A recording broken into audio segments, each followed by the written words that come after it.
This is Hockey Unfiltered with Todd Lewis. Let's go. Set for Saturday and a busy one. Slate of action is pretty good in today's National Hockey League. We had a busy Friday night as well. And lots to get into over the last week. Isabelle Khurshudyan, who covers the Washington Capitals for the Washington Post, will be with us in hour number one. There are lineup changes for the Caps to discuss.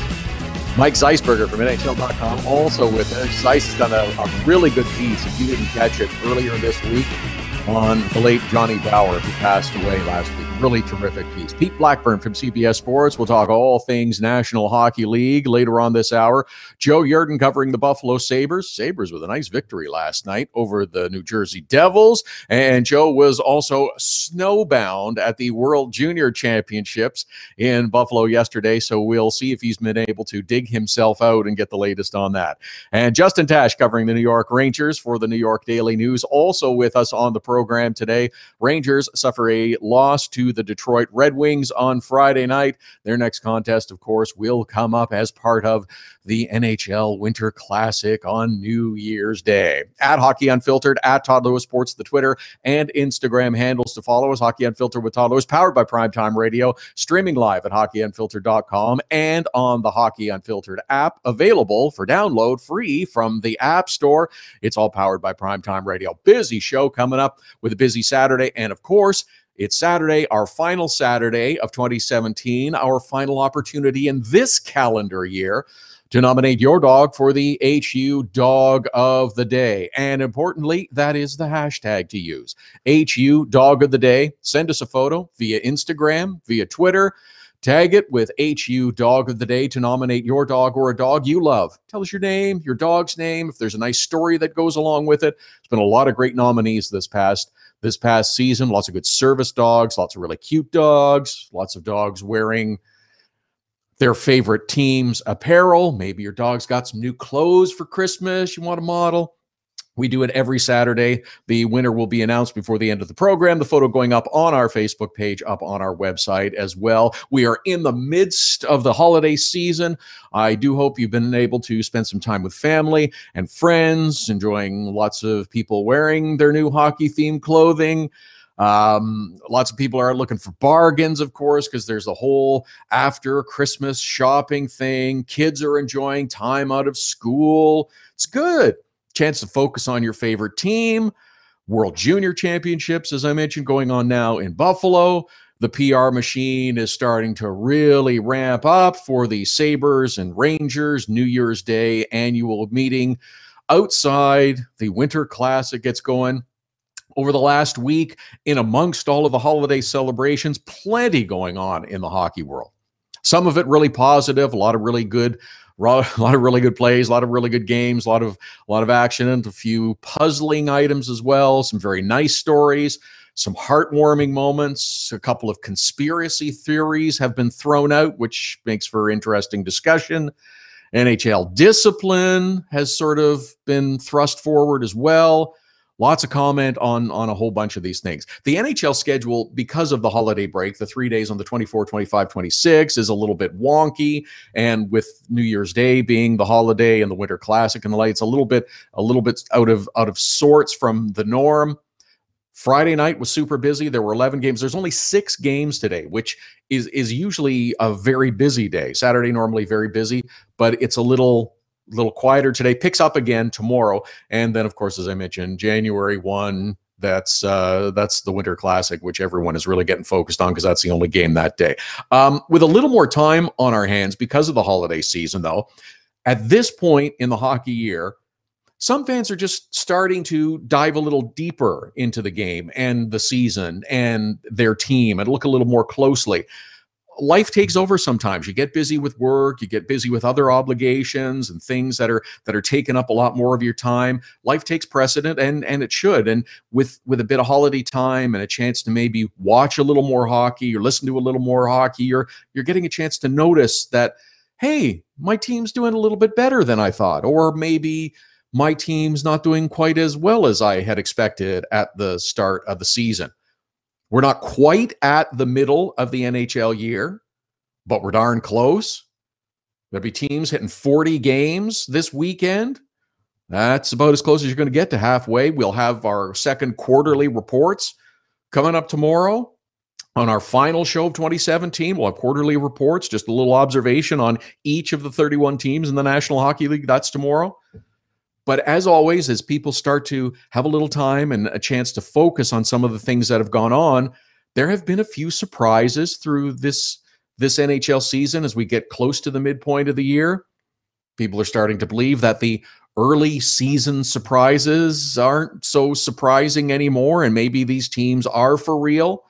There's a couple that you might still be a little skeptical about, but they've had enough focus, they've had enough attention paid to them through the first half, almost half of the year, that they're no longer sneaking up on teams. They're no longer being taken lightly, and if they're still achieving perhaps a little better than what you thought at the start of the year, maybe it is for real. Maybe it is going to continue for the second half of the season.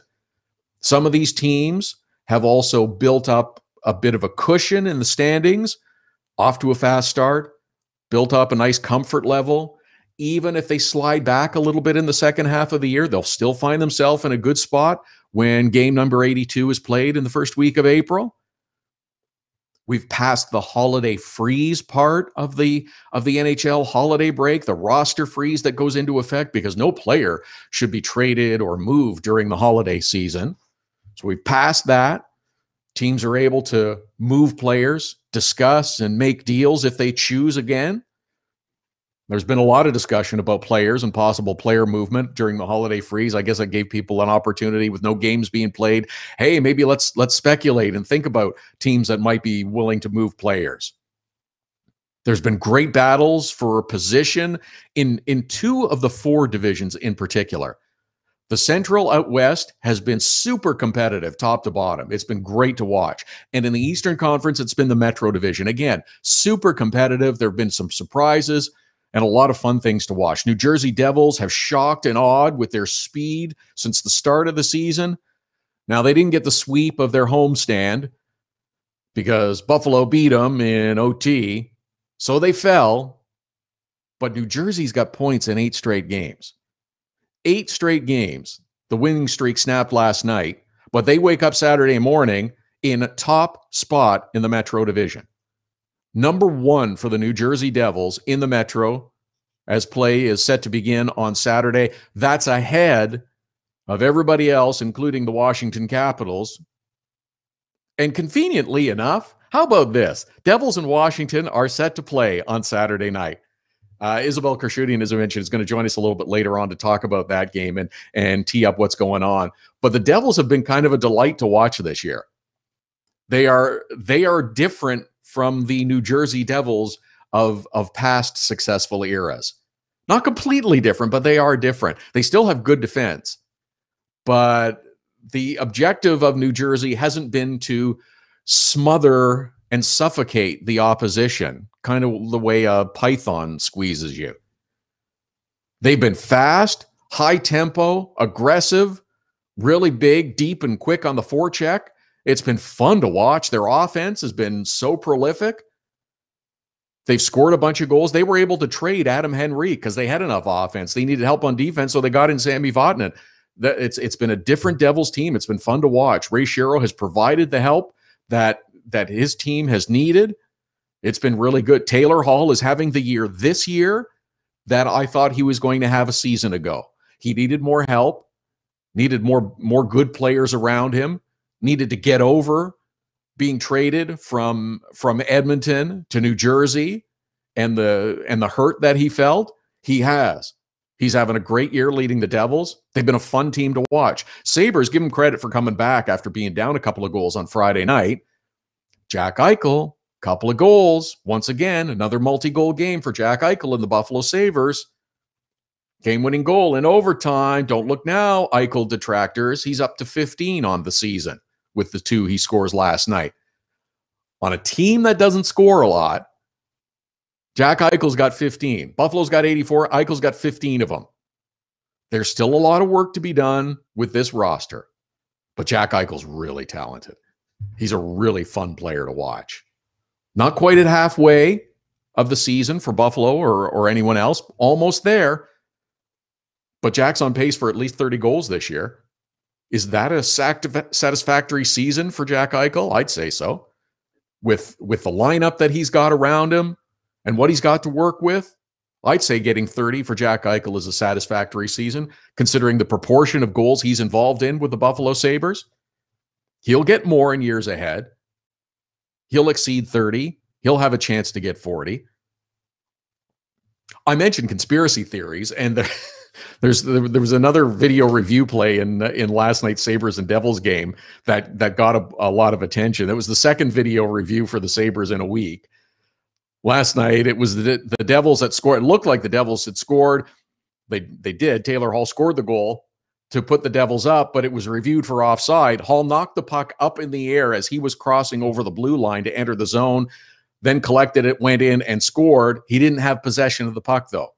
Simply batting the puck out of the air doesn't count as possession. It was the right call.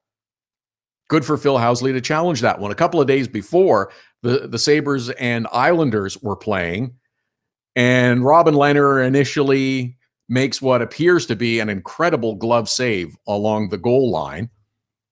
However, when you take a closer look at it, you could see that the puck does cross the goal line. It counts. Islanders go on and win the game. Now, post-game, Robin Lehner is suggesting that there is some sort of conspiracy working against the Buffalo Sabres. I think that was perhaps just heat of the moment, frustration, wanted to have a victory, thought he had done all he could to make a really good save.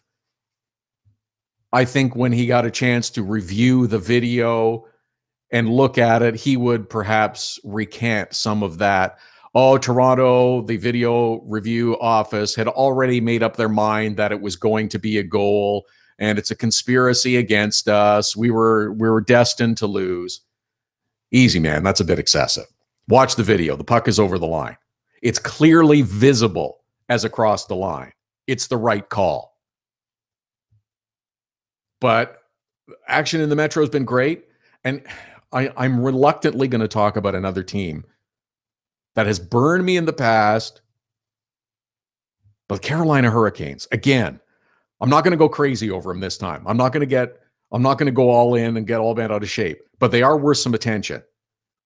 After their difficult start to the year, some not so hot goaltending from Scott Darling, the Canes look like they're moving in the right direction.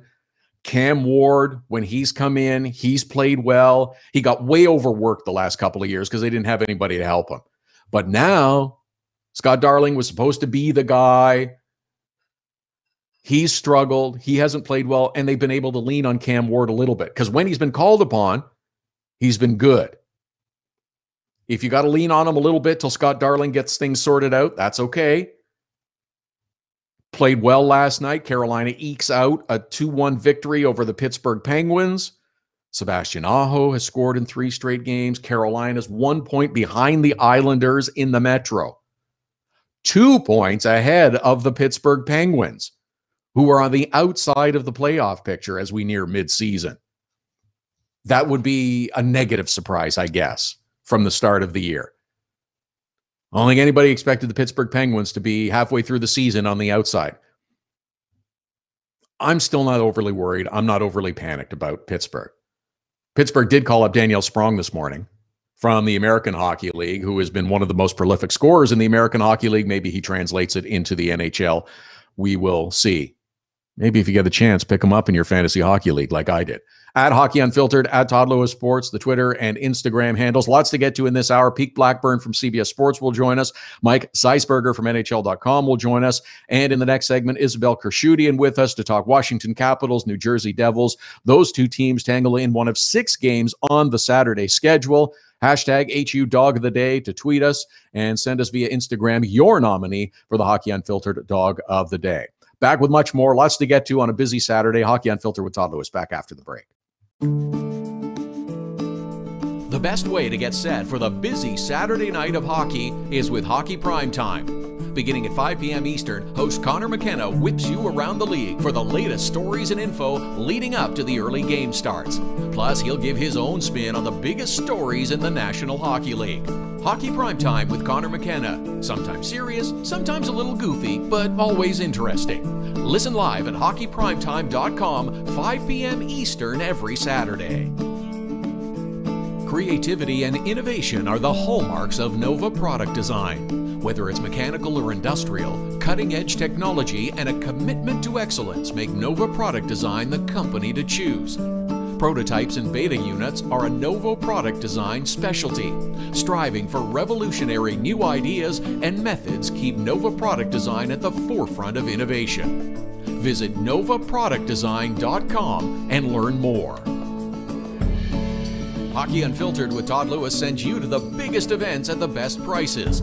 This year, we've partnered with Seat Giant to give you special deals on tickets to NHL games, concerts, or other events. Simply go to SeatGiant.com, find the tickets you want. When you check out, use the promo code TODD for a special discount.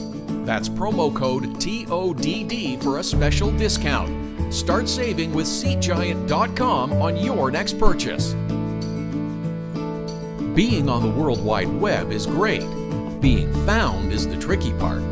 1-844-SEO-LEAD. Search engine optimization is the only way your business can get a leg up on the competition. 1-844-SEO-LEAD. For the necessary tools to make your business stand out in a crowded marketplace, 1-844-SEO-LEAD. Now it's even easier to nominate your dog as the Hockey Unfiltered Dog of the Day. We do it every Saturday. Send us a photo on Twitter or now on Instagram with the hashtag HU Dog of the Day. We choose a winner every Saturday. That's simple. Now on Instagram or Twitter, send us the photo using the hashtag HU Dog of the Day, and your dog could be the one added to our gallery on the website and Facebook page. It's the Hockey Unfiltered Dog of the Day every Saturday.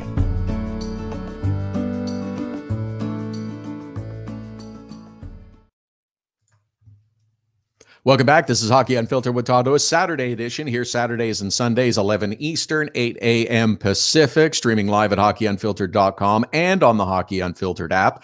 At Hockey Unfiltered, at Todd Lewis Sports, the Twitter and Instagram handles to follow us. A busy show. Justin Tasch coming up with the latest on the Rangers. Joe Yerdon talking Buffalo Sabres, World Junior Championships. Pete Blackburn from CBS Sports. Mike Zeisberger from NHL.com, all with us. And happy to welcome back to the program Isabelle Khurshudyan, who covers the Washington Capitals for the Washington Post. You can follow her on Twitter at @Khurshudyan, Caps, and the New Jersey Devils later on Saturday evening. And Isabelle, so much talk and discussion already about lineup choices by Barry Trotz, who has decided to scratch Andrei Burakovsky. But when you only have 3 goals at this point in the season, I can understand the thinking of the head coach. Yeah, I think they had kind of expected more from him by this point, and understandably so. I mean, it's his, 4th season now or something? And, they've kind of been looking for him to take that next step, especially after, some of their offseason moves, trading away Marcus Johansson, having to say goodbye to Justin Williams. I mean, he was supposed to be one of those guys who helped replace that goal production. It just, kind of hasn't happened yet. So I think, this is kind of a message to him that they need him to, find some consistency, find some urgency in the way he's playing. And, obviously he missed a lot of time with the broken thumb, but, he had that one good game in Dallas and then, hasn't been playing all that well before or after that. So I understand it. I think he's responded well to scratches in the past, but it's also, he should be to the point where he's past getting scratched. And that's the tricky part, that you don't want to be scratching a player that's, in his 4th season now with a team, someone that you'd hoped would be taking a step forward. But I think that Barry Trotz would have the discussion and explain it to him that this is what we're doing. Here's what we need from you. There's some that suggest that, scratching him is sending a message. And I guess in a sense that's true, but it's not as if the player walks in and finds out, oh my gosh, I'm not in the lineup, and it's a surprise. Barry Trotz communicates with the rest of the players. They understand what is expected from him. It's not just you don't see your name in the starting lineup for tonight and it comes completely out of left field. Yeah, sometimes it is kind of that. I mean, I've talked to like Brett Connolly in the past, and he said that, you know, he's been scratched and he and Trotz never really had much of a conversation. So, I mean, sometimes that is like really all you need to say. Like, you're not playing well enough to be in the lineup. And, you know, Trotz even said that there were games that Burakovsky was in the lineup and probably didn't deserve it. So other forwards are playing well, and it's just a matter, I mean, Trotz's quote was something along the lines of, the scratch was earned. Like, he doesn't deserve to be playing at the moment, and they want him to kind of, you know, figure out why that is. Isabelle Khurshudyan, covering the Washington Capitals, is with us. At @Khurshudyan is how you follow her on Twitter. New Jersey Devils taking on the Washington Capitals tonight. Caps started the season off slow, and I think it was a bit of an adjustment to the lineup. They had some injuries that they've dealt with, but this is a team that has gotten steadily better, it seems, as though the season has gone on. And I suspect that Barry Trotz has told them, okay, we just need more of that in the second half of the season. Just keep improving as the year moves along. Yeah, and it's also because the division is so good. I mean, they have to keep doing that. You know, Orpik said, well, today that it seems like every time the Caps win, someone else, you know, the rest of the Metro wins too. Everyone's kind of steadily collecting points, even if it's, you know, loser points. It just seems like, you know, everyone's kind of chugging along in the Metro, and that's not new. It was like that last year too, but they certainly know that this game tonight is going to be for first place in the division, and that matters to them. I'm amazed that they're back at this point. That, you know, I've been joking that they're going to win the President's Trophy again because they just seem to always kind of figure it out. But it is impressive considering kind of the off-season losses, you know, the different lineup, the early injuries, that they're in a good spot, and they just have to kind of, I think they have to keep pace. I don't think they're as worried about quite exactly where they finish this year, but certainly against teams like New Jersey, who they could very well see in the postseason, they want to be, you know, playing well against them and keeping pace in the division. Was there, at the start of the season, with all the changes that took place, I think everyone mentally, the players as well as fans, thought, okay, this is a team that's going to step back. Did the players through the coaching staff or however have to figure out, no, there's still a level of expectation to be an elite team. We may not win the President's Trophy, but there's still a level of expectations to be an elite team and a team that's going to have the opportunity and challenge and could potentially go very deep in the playoffs. Yeah, I think external expectations changed, but I don't think internally they ever did. I mean, the first day of training camp, Ovechkin had that like funny quote of, "We're not going to be sucked this year," which is now on some T-shirts. But you know, I think certainly they expect to be in the playoffs, and they know that as long as you get in, anything can happen. So, you know, even though they struggled a little bit early in the season, I think some of that was a hangover from everything that happened at the end of last season and the offseason, kind of all of it. But I don't think the standard ever changed that, you know, this isn't a team that should be contending. I don't think they looked at the roster and collectively said, well, maybe this just isn't our year, because it is kind of an older roster to a degree, and they know they don't have that many more opportunities left. Yeah, and it's almost in some senses that things are back to normal for the Washington Capitals as well. We're seeing Brooks Orpik play a lot more. That was something that we had seen previous to last year. Alex Ovechkin has 24 goals at the midpoint of the season, and this was something that we became used to seeing as well. I don't know if he's feeling an extra pressure to carry more of the goal scoring. Whatever it is, it's working for him. Yeah, I think it is that, right? He knows they need him, but I think he's also a prideful individual, and maybe wasn't thrilled with his own personal production last year. It's not a bad year. I mean, for most players, it's an unbelievable year, 33 goals. But I think for him, you know, he wants to show everyone that he certainly still has it. And I think he wants to, you know, show himself that he's not old, he's not aging, he's still a incredibly productive and dangerous player on the ice. And you can see he's, you know, moving his feet more, he's skating, he's not just a power play guy. He's scoring a lot of, even strength production this year, which is a nice change for the Caps. And they definitely needed more out of him this year. They didn't last year, but, it's come at the right time. One of the focuses for the Capitals this season has also been on defense with the changes that have taken place. Madison Bowey, I believe he's out tonight, but he's played well at times. Christian Djoos has been very good as well for the Washington Capitals. And Dmitry Orlov may have scored one of the nicest goals that we'll see for the Washington Capitals all season a week or so ago. He's been really good too. Yeah, I think about like John Carlson and kind of the more responsibility he's taken on, but especially like when Niskanen was hurt, he was playing like 30 minutes a game, which is new even for him. He's having an unbelievable year, and I mean, well timed for him because he's in a contract year. But they have, I think, especially Djoos. The rookies have kind of found their footing. Djoos is playing a lot of his minutes with Carlson. I mean, sometimes the Caps go to Orpik Carlson, but lately, you're seeing way more of Djoos Carlson, and I think they're trying to slowly work him up to be playing more and more and more. Those guys, him and Bowey, they're still going to have their lumps, and that's expected, but I think the development's been quite good there. They thought they were going to have to maybe rotate rookie defensemen kind of throughout the year, try different guys out until they figured something out, but they found it pretty quick.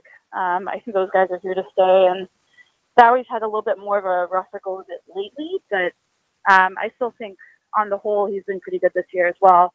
And yeah, Orlov, I think Niskanen's had a little bit of an up and down year. By his standards, I don't think anybody's worried about him, but he hasn't been quite the player maybe we're used to seeing. And credit to Orlov for playing really, really well with him, and that pair is still being kind of counted on as their top B pair. And just because he doesn't get enough publicity because he doesn't seek it out, but he's still one of the best players at center in the National Hockey League. How good is Nick Backstrom, and how much do you enjoy watching him play on a nightly basis? Yeah, I mean, I don't think this has been his best year offensively, just because of maybe everything that he's had on his plate defensively, especially when he wasn't playing with Ovechkin at the start of the year. He had so many defensive zone starts, and was getting tough matchups every night. And at that point, the Caps D wasn't quite as stable as it is now, and so he was, you could tell he was playing a lot lower. And I think he has been asked to do a lot of different things this year and kind of be that responsible player that they really need him to be, and he's been really good at that. I think back to some of the top lines they've played, like the Crosby line didn't do anything against them. That really awesome Bergeron line that is lighting everyone up. They've had 2 games against the Caps and they haven't done much, and that's a lot of that's Backstrom. And he's they're not getting beat by top 6 players that often. I mean, I'm sure there's some nights, but on the whole, they're playing. That first line is playing really well defensively. I think Ovi has started to take some pride in that as well now that he's back with Backstrom. Isabelle Khurshudyan covering the Capitals for the Washington Post. You can follow her on Twitter at @Khurshudyan, Caps and Devils later on this evening. Isabelle, Happy New Year for 2018. We wish you the best. Thanks for all the visits, and hopefully we'll have you back again soon. All right, thanks for having me, and Happy New Year. Thank you, Isabelle Khurshudyan, covering the Washington Capitals for the Washington Post. It's the Caps and the New Jersey Devils in a fight for first place in the Metro Division on Saturday night. I don't think anybody really thought about that happening at the start of the season. Lots to get to in hour number 1. Pete Blackburn from CBS Sports coming up. Mike Zeisberger in the next segment. Also later on in the program, Joe Yerdon talking Sabres and World Juniors, and Justin Tasch with the latest on the Rangers. At Hockey Unfiltered, at Todd Lewis Sports, the Twitter and Instagram handles to follow us. Hockey Unfiltered with Todd Lewis. Back with more after the break. So you had to get groceries, take your daughter to dance class, and a pipe burst in the kitchen. You missed Hockey Unfiltered with Todd Lewis. No problem. All of our shows are available as a podcast right after the show airs, so you can listen when life gets in the way of hearing us live. Subscribe through iTunes and get alerts as soon as the podcast is available, or go to our website, hockeyunfiltered.com, and listen. Plus, check out the other cool stuff, the Hockey Unfiltered with Todd Lewis podcast. Subscribe now through iTunes. Get your business started getting more leads. 1-844-SEO-LEAD. The number to call if you want more online leads for your business is 1-844-SEO-LEAD. Search engine optimization can be the difference between success and failure. It's no coincidence which businesses are listed first in Google searches. Call 1-844-SEO-LEAD. Hockey Unfiltered with Todd Lewis sends you to the biggest events at the best prices. This year, we've partnered with Seat Giant to give you special deals on tickets to NHL games, concerts, or other events. Simply go to SeatGiant.com, find the tickets you want. When you check out, use the promo code TODD for a special discount. That's promo code TODD for a special discount. Start saving with SeatGiant.com on your next purchase. Nova Product Design is designed for manufacturing. Nova Product Design can get the job done with mechanical and industrial design. Nova Product Design is also fully functional for laser cutting, water jet cutting, plating, coatings, and more. Nova Product Design, innovative design and the latest technologies. Nova Product Design can design, build, and test any required types of prototypes and beta units. Visit novaproductdesign.com. We're looking for your Hockey Unfiltered Dog of the Day nominations every Saturday. Now you can send them through Instagram. Use the hashtag HU Dog of the Day, send us a photo of your dog on Twitter or Instagram to nominate them as the HU Dog of the Day. Include your name, the dog's name, and any other cool details you want. We choose a winner and add them to the Dog of the Day gallery on our website and Facebook page. It's the Hockey Unfiltered Dog of the Day every Saturday. Hashtag HU Dog of the Day.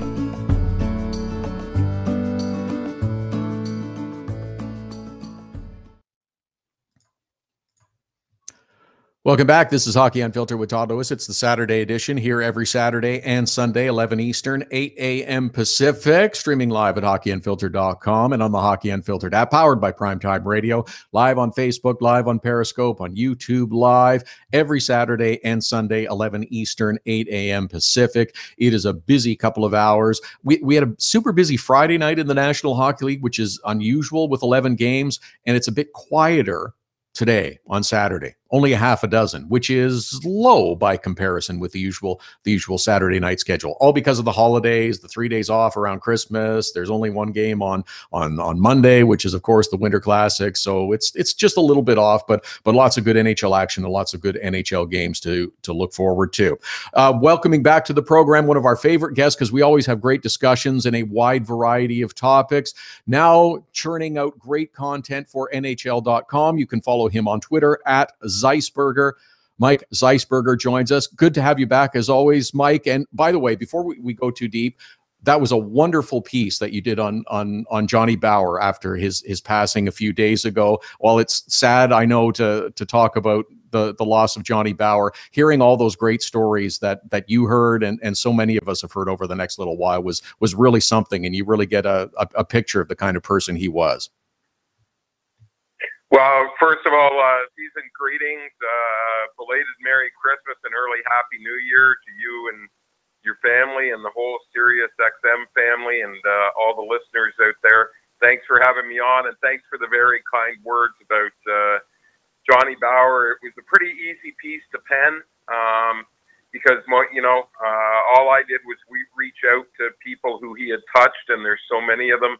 And they were the ones with the stories. But I do remember really quickly one story, as I put into my column that day, is I was one of the few journalists that was privileged enough to be allowed to attend the funeral of Mr. Beliveau. And as we've talked, that was in 2014, December.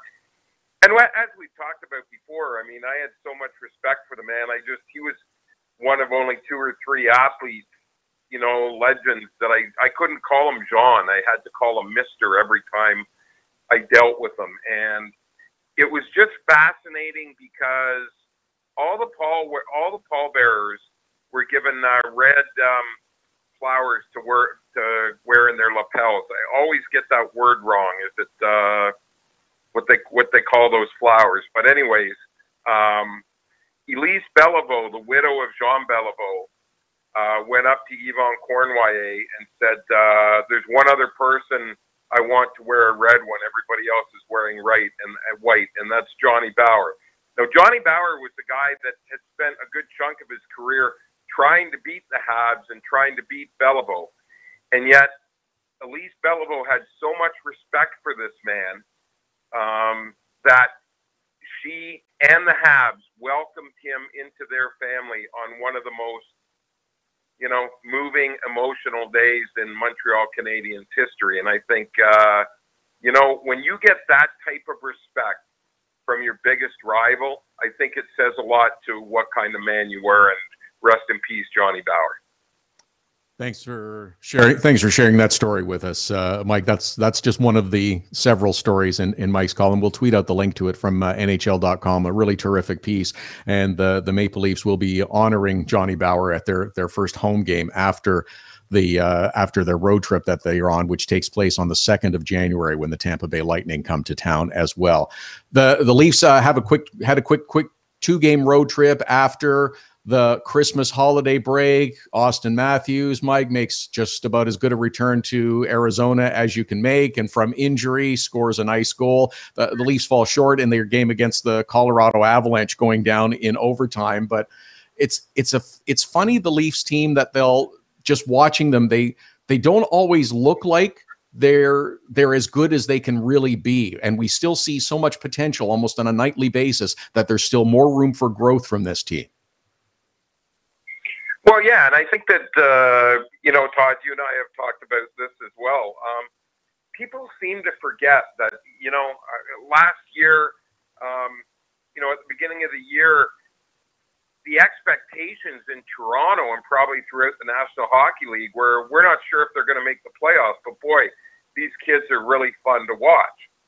So, then it kind of morphed into, hey, they might make the playoffs. And then it was, hey, they might be able to beat the President's Trophy champion Washington Capitals in the first round. They didn't, but they gave the Capitals all they can handle. So this year there's a lot, the expectations, obviously the bar has been raised so high. But what people seem to forget is they had 7 or 8 rookies in their lineup last year, and it's just unrealistic to think that every one of those 7 or 8 are going to take a natural progression the way that everybody thinks they will. That's not, I'm not necessarily talking about a sophomore jinx, but, everybody that doesn't progress at the same way. The other thing is, last year, the Leafs were one of the least injured teams in the entire National Hockey League. So those things have to kind of, in at least in my opinion, play into it as to how they're performing now. And you know what? I think they're still, last I checked, 8 or 9 games over 500. So, you know what? Even it's exactly like you say. They are getting results. They're actually playing pretty well. They're in the top half of the league. I think it would be, catastrophic if somehow after this start they don't make the playoffs. But yet, even in the game, aside from the odd game, like when they beat Carolina 8-1 a couple weeks ago, you're right. It's almost like, you know what? Yeah, they're good, but there's so much more. You just see the potential. I will add this on. The one guy that has met the potential, and I got to say, probably has exceeded a lot of the expectations of the doubters, is Patrick Marleau. I mean, not only on pace for a 30-goal season, but he has taken kids like Austin Matthews and Mitch Marner under his wing. I don't know if you or the listeners saw the tweet that Christina Marleau put out around Christmas time, but she said, "Here's Patrick and I with all our kids," and they showed the 4 Marleau kids, and then Marner and Austin Matthews were in that photo as well as their extended family. So Patrick Marleau has had obviously an awesome impact on this team, not only on the ice, but off the ice as well, as a mentor and a tutor and a teacher. Yeah, absolutely have. He's proven to be a high cost, but definitely worth the investment, free agent signing by the Toronto Maple Leafs this offseason. Now, other Canadian teams haven't been able to reach the expectations that were thought to be within their grasp at the start of the season. We'll start with the Montreal Canadiens, who are swinging through Florida to take on the Panthers. They've dropped 3 straight. They've got injuries that they have to deal with. Is it only a matter of time before even Marc Bergevin in Montreal realizes that this is not going to turn around and move in the right direction and things change with the Canadiens? Well, I think there's a logjam, obviously, in search of that playoff spot, but it's looking more and more like, when you look at the standings, that the separation between the Lightning, the Bruins, and the Maple Leafs in the Atlantic Division from the rest of the division, you start thinking, you know what? It's going to end up being that the Metropolitan Division is going to get the wild card. There'll be 5 teams from that division and 3 from the Atlantic. The wild card doing obviously the crossover. But for me, Todd, the thing with the Montreal Canadiens, and we know the back end, Shea Weber's been hurt, and obviously Patrick Waugh. Boy, I'm dating myself now. Carey Price. But to me, maybe we're going back to the era that Patrick Waugh played for the Canadiens, because it seems that long ago that they actually had a team that was one of the highest scoring teams in the National Hockey League. I know that, I know they've had teams that have been able to put up goals in that time. I'm just kind of start making a sarcastic comment there, but I think the last few years this team has been offensively challenged, and you cannot expect Carey Price to be there each and every night. Let's face it, Todd. Don't you watch some of the Montreal games sometimes, and if they get behind by 2 goals in the second period, you're sitting there going, I don't think they have the firepower to come back from 2 goals. Oh, yeah. That's not something you can say about the Toronto Maple Leafs or the Tampa Bay Lightning or even the Boston Bruins now. It's just, I just haven't understood why that hasn't been addressed more. I know they've tried it with Jonathan Drouin, but, the fact remains, Sergachev, the guy that's the kid on defense that they traded to Tampa Bay, has more goals than Jonathan Drouin. And that's not a good recipe for success for the Montreal Canadiens. Hey, I want to ask you about one other team too before we run out of time, and that's the Ottawa Senators, a team that also had a great run in the postseason a year ago, gave the Pittsburgh Penguins all they could handle before the Pens finally disposed of them and went on to the Stanley Cup final. But there's another team. That season has fallen far below expectations, and it seems as though they too will at some point decide, you know what, changes have to be made, and Pierre Dorion will start making moves. Well, and here's the thing, Todd, I find Ottawa to be a very head-scratching situation in that I see talent there. I will say this, number one, I remember being in Ottawa back in October, sitting with Erik Karlsson, and he came out and said, you know what, people have to understand that I'm not going to be the same player that I was. It takes a long time to recover from this injury. They took a big chunk of his ankle out when he underwent his surgery. So I can understand that, you know what, I mean, it may take till February, March before we even see glimpses of what Erik Karlsson used to be, but they have talent on the back end. You look at Mike Hoffman is having problems scoring, but you look at Hoffman and Stone. They make the big trade for Duchesne, Bobby Ryan. I mean, there is talent on this team. And I just, Craig Anderson hasn't had the best year in goal. I think that's partially one of the reasons they've struggled. I mean, we saw that earlier in the year in Edmonton when Cam Talbot was struggling as well. But, don't you find it a little head-scratching? I mean, when I look at the Ottawa Senators on paper, and I know that's worth absolutely nothing, but, I see a lot of talent there. Do you not? I do. But it's just, it seems as though part of it too, last year, they had a charmed season. Everything went right for them. And you simply can't have that every year. Well, and the other thing is, and I guess you have to add more and more credibility to it. But you talk to people around the team, and they say that Kyle Turris was a big deal inside that dressing room and in the community. I'm not saying that that's the whole reason why they've struggled, but you know what? You have to look at the way the success that they had last year and the lack of it that they're having now. Mike Zeisberger from NHL.com. We tweeted out the link to the great piece he did on Johnny Bower after his passing. @Zeisberger is how you follow him on Twitter. Mike, it is always a pleasure. Happy New Year once again, and look forward to many more great conversations and hopefully seeing you soon in 2018. Happy New Year, Todd.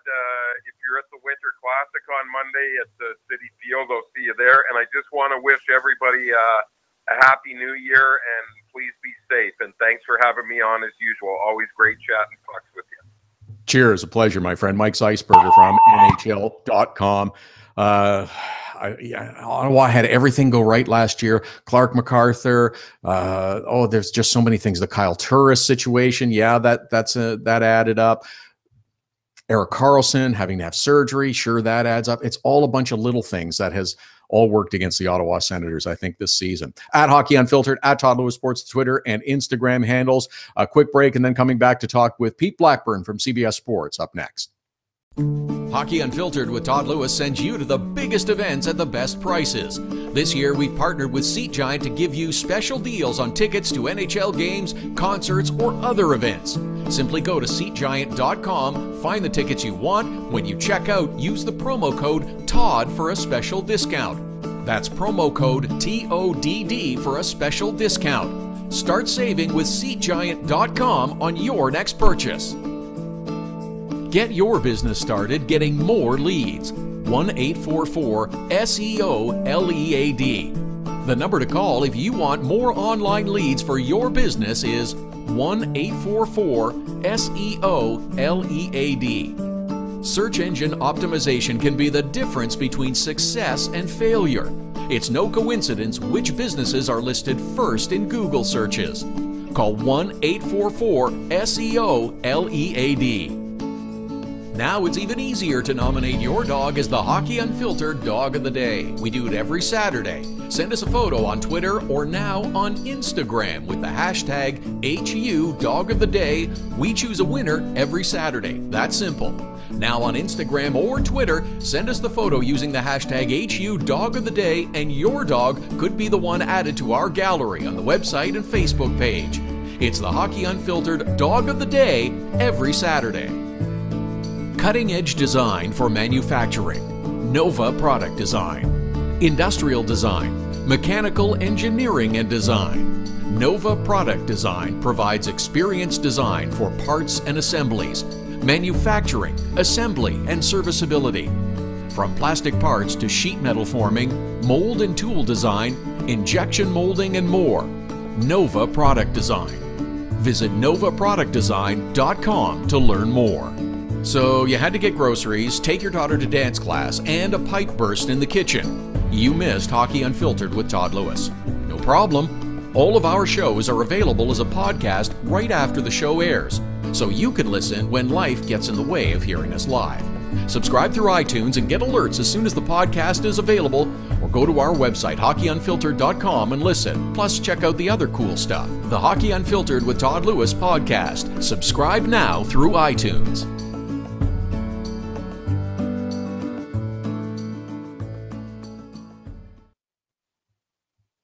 Welcome back. This is Hockey Unfiltered with Todd Lewis, Saturday edition. Here Saturdays and Sundays, 11 Eastern, 8 a.m. Pacific, Hockey Unfiltered, Todd Lewis Sports, the Twitter and Instagram handles. Busy Saturday show, lots going on. 11 games last night, another half a dozen today, and a busy Sunday schedule coming up as well. Happy to welcome back to the program, contributor to CBSSports.com. Pete Blackburn is how you follow him on Twitter, and Pete joins us on the line now. Pete, did you actually get a pair of those funky Joel Ward sneakers that he used as part of his proposal, or did you just write about them?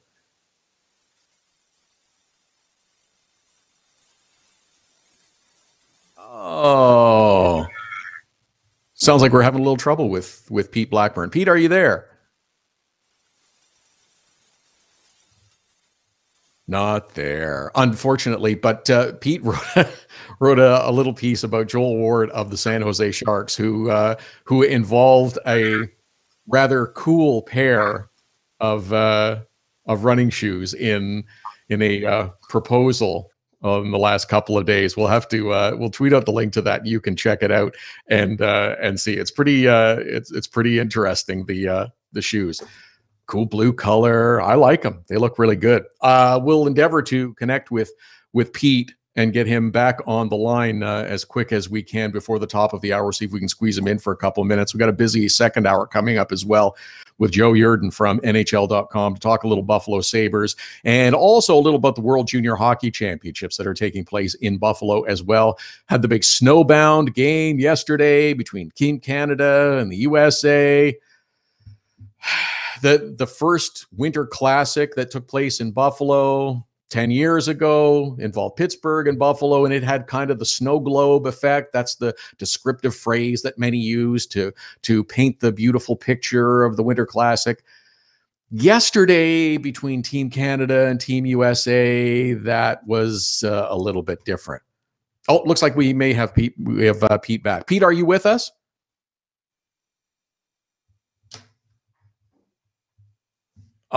Unfortunately, doesn't sound like it. Doesn't sound like it at all. So, Pete, are you there? Our apologies for the technical issue with Pete Blackburn on the phone. We'll endeavor to get that corrected. But the yesterday's game between the Team USA, Team Canada at the World Junior Championships wasn't a snow globe. It was a full-on snowstorm with significant accumulations happening. I don't know. I'm watching parts of the game yesterday, and I think going back when the idea came up and Buffalo was going to be hosting the World Junior Championships, and hey, this was the site of the first Winter Classic. Maybe it'd be good if we were to do an outdoor game. We could have Team Canada, Team USA. That's going to attract the biggest crowd. Maybe we could do that at the Bills Stadium. Maybe we could do that. Maybe that would be something that we can do again. And it sounds like a good idea. It sounded like a good idea. I'm not so sure that it was a good idea. I mean, if it depends on what criteria you want to use for a level and measure of success. So we had a crowd of 44,000 plus people at the game, outdoors at a football stadium on December the 29th for a World Junior Championship game between Team Canada and Team USA. I guess that's good to have a big, giant crowd that size. But if you're at all familiar with Buffalo, Orchard Park, where the stadium is, Western New York area, you understand that predicting the weather, even with the greatest of technological advances, isn't an exact science. You could say that, oh, the weather looks good, and yes, we might have a few snow flurries, but everything should be fine. But then all of a sudden the wind changes just a little bit and you get the often referred to lake effect snow, and it comes down in enormous accumulations. And that's what was happening during the World Junior Championship game between Team USA and Team Canada on Friday. If it's one game out of an 82-game regular season, the way the NHL does it, I can see that maybe you brave the elements. Maybe you take the game outside and you play one game. Even if it does count in the standings and 2 points of the regular season, it is only one game of 82 games. But for the World Junior Championships, this is a preliminary game, and your success in the opening preliminary round robin part of the tournament is vital to whether or not you can advance to the medal round and have a chance to win. And I don't know that it's a good idea to take the game outside, especially with the potential for these kind of conditions. Okay, third time is the charm, I'm told. Is Pete Blackburn, are you with us? No. The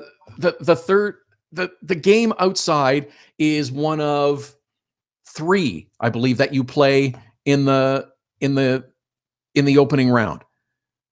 The snow was piling up. If you, as players were sitting on the bench, snow was accumulating on their shoulders and on their helmets. That's too much snow. Those aren't the proper elements that you should be playing a world championship tournament in. What do you think? Oh, yeah, but it's great. It's outside, and it recaptures the magic of youth and playing out on the pond and the innocence of young boys out skating around.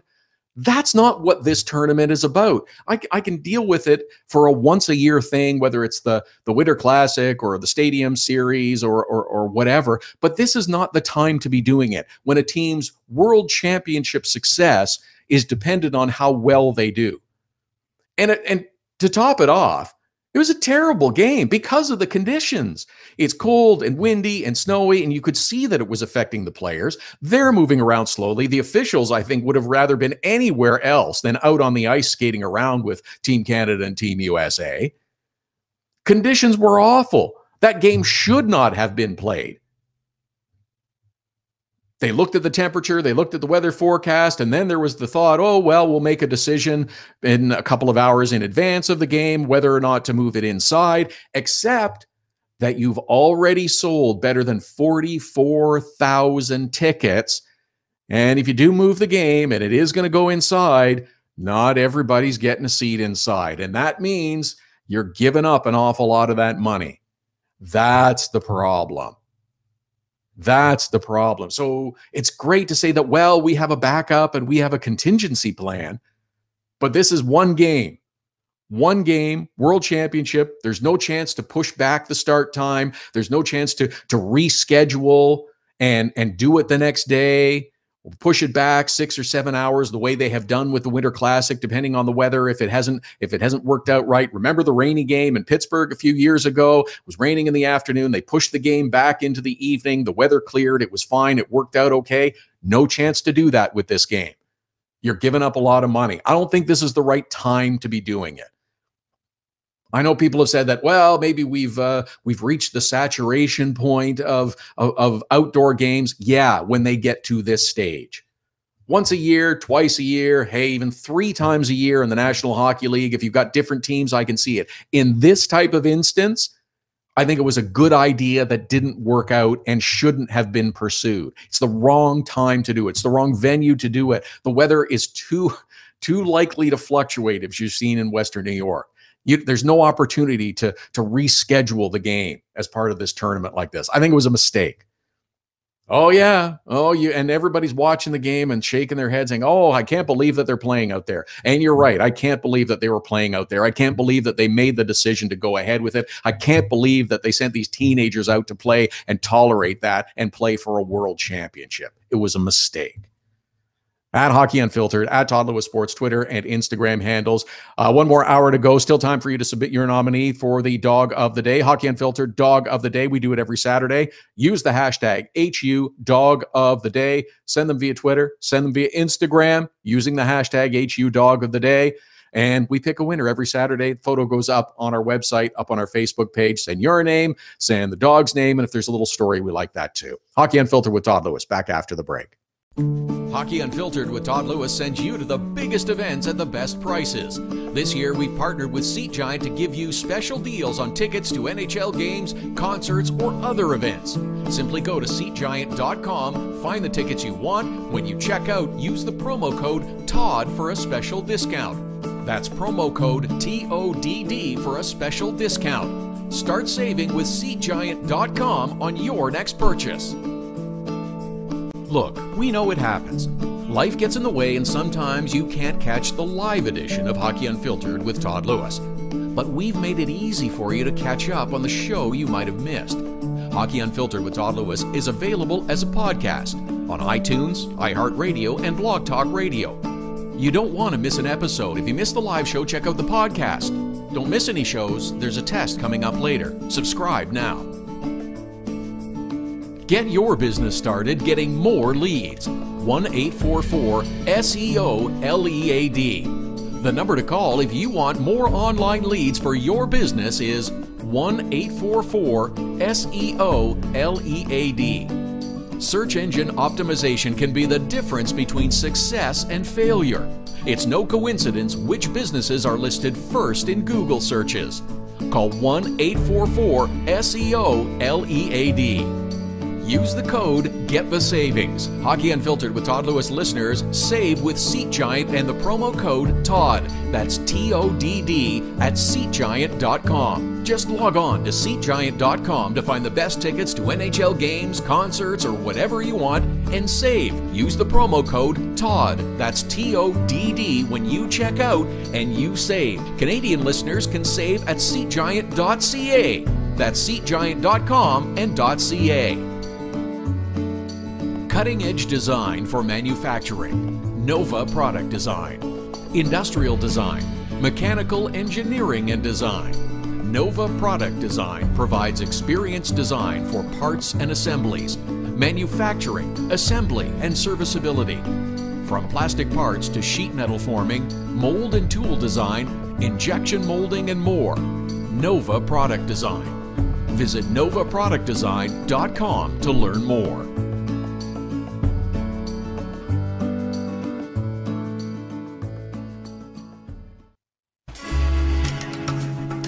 This is Hockey Unfiltered with Todd Lewis.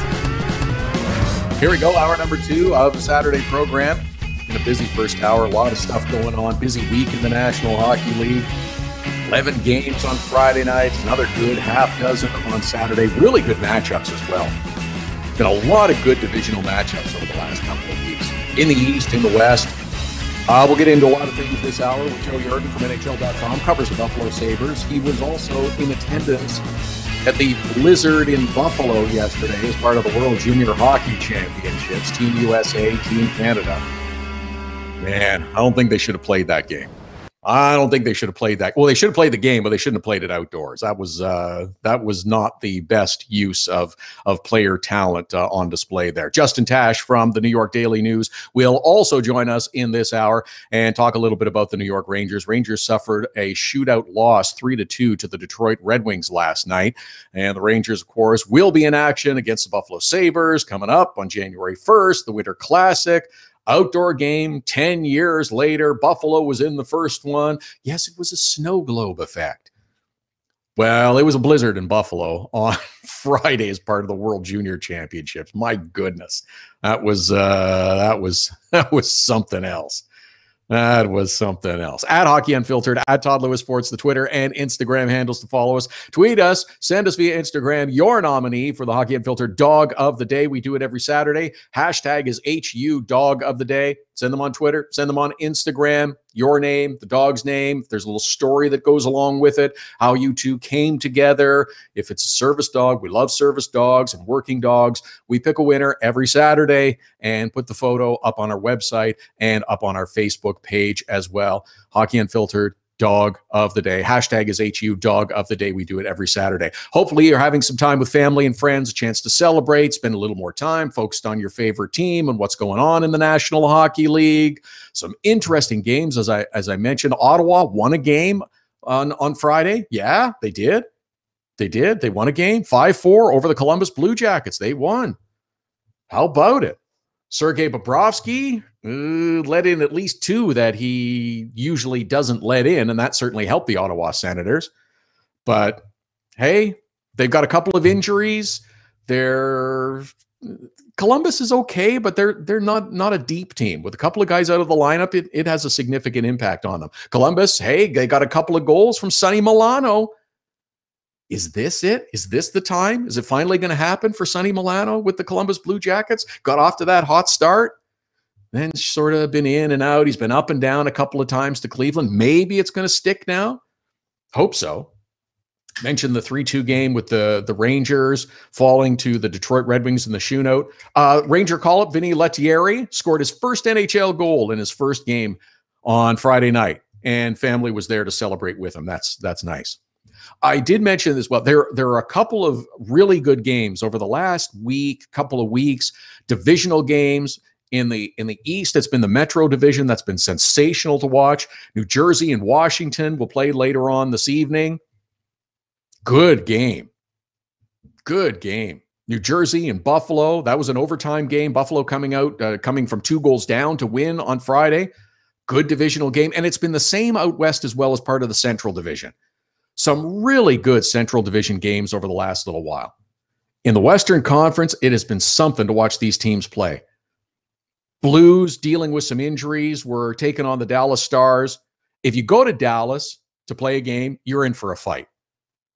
They project that they want to own that building and they want to own you in that building. And most nights they are successful. The Blues without Jaden Schwartz, Jay Bouwmeester's been hurt, a whole bunch of other injuries. Blues got a couple of quick goals to jump out ahead to Dallas, but then Dallas got 3 in the third period. They can crank it up. They can score. They can go when they need to. One of those was an empty netter. 4-2 was the final, but it was an interesting couple of minutes in the game between the Dallas Stars and the St. Louis Blues on Friday night. Blues goaltender Jake Allen was involved, but he was more kind of collected, is maybe the better way to put it, in a goal mouth collision. There were players going towards the net, and they ran into Jake Allen, and they all fell down like bowling pins. So Jake Allen kind of got himself together, but the players later stopped, and he was removed from the game to be examined. He was ordered off the ice as part of the concussion spotter protocol.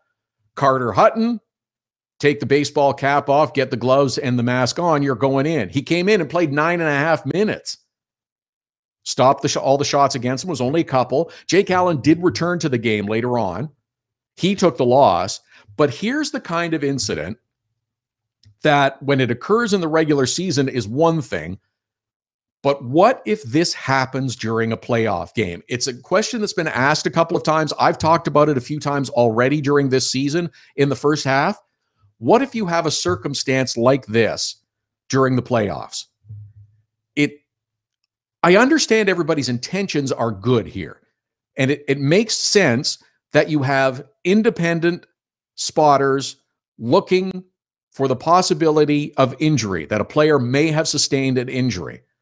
Independent spotters, independent observers, and independent examinations, I'm good with. But it seems like the whole process of the spotters observing what they believe to be a significant head impact, whether it's with a player, with the boards, with the ice, it seems as though this is taking too much time to process.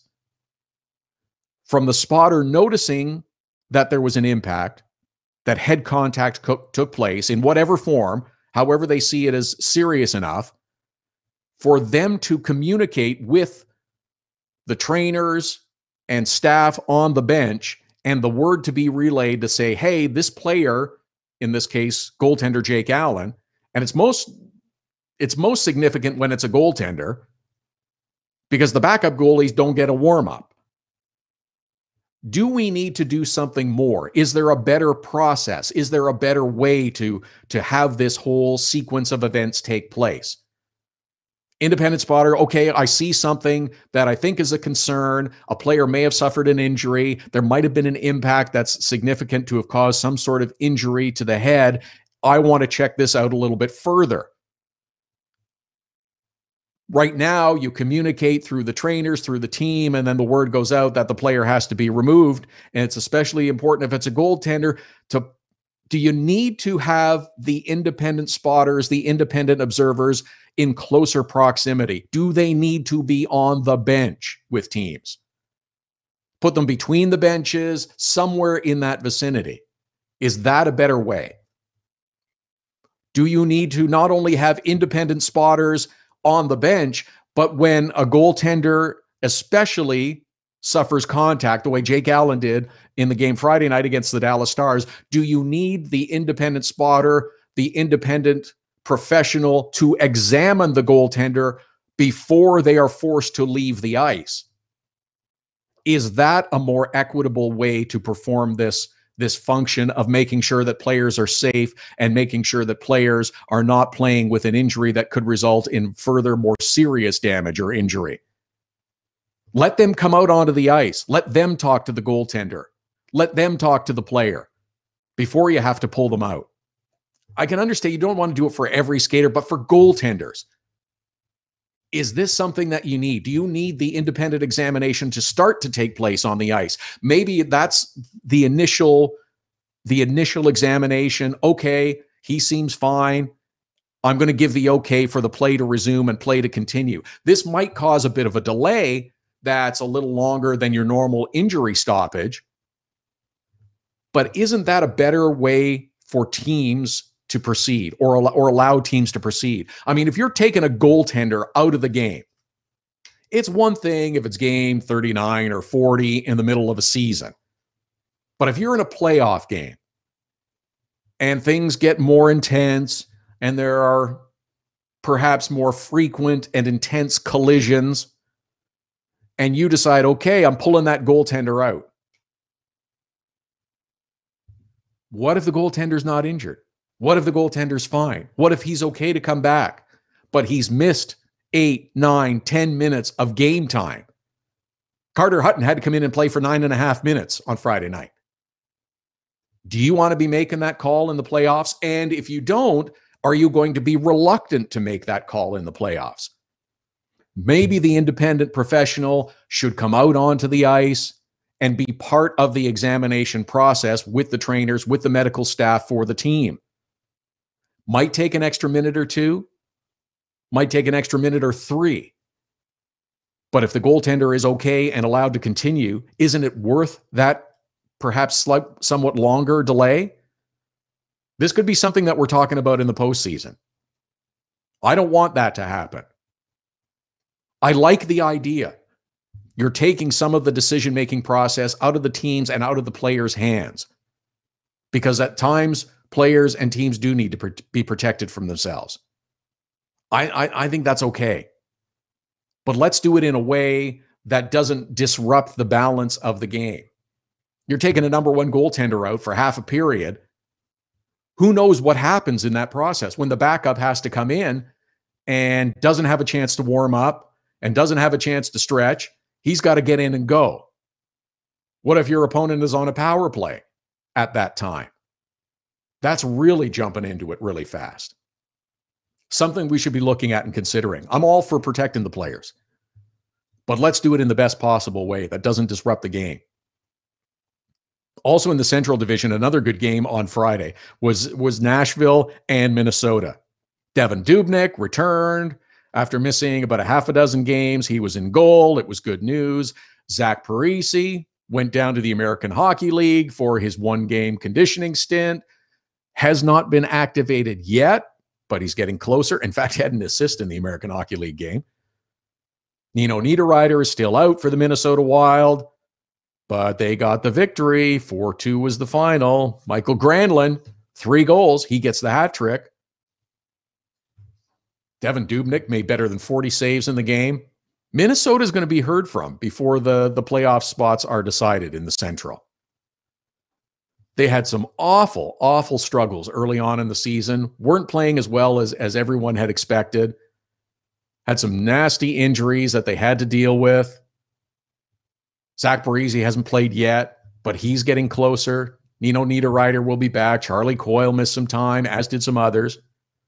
But Minnesota has just kind of kept their nose above water. Seems to be moving in the right direction. They'll be heard of.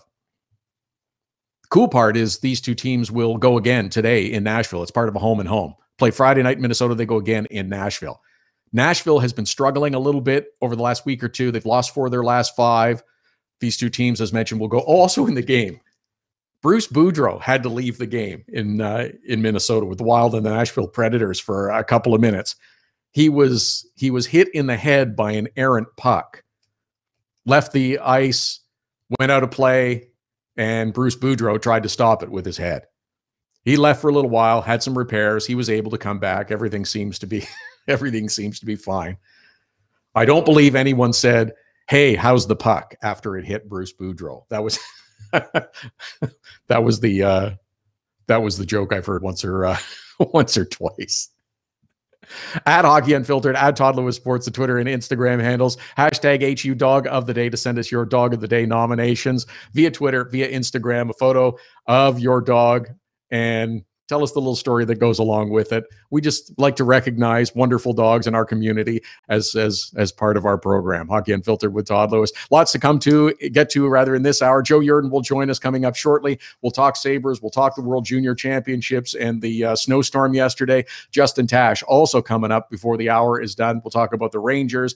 A loss in the shootout last night to the Detroit Red Wings. Their next contest comes up on Monday as part of the Winter Classic. Hockey Unfiltered with Todd Lewis. Back with more after the break.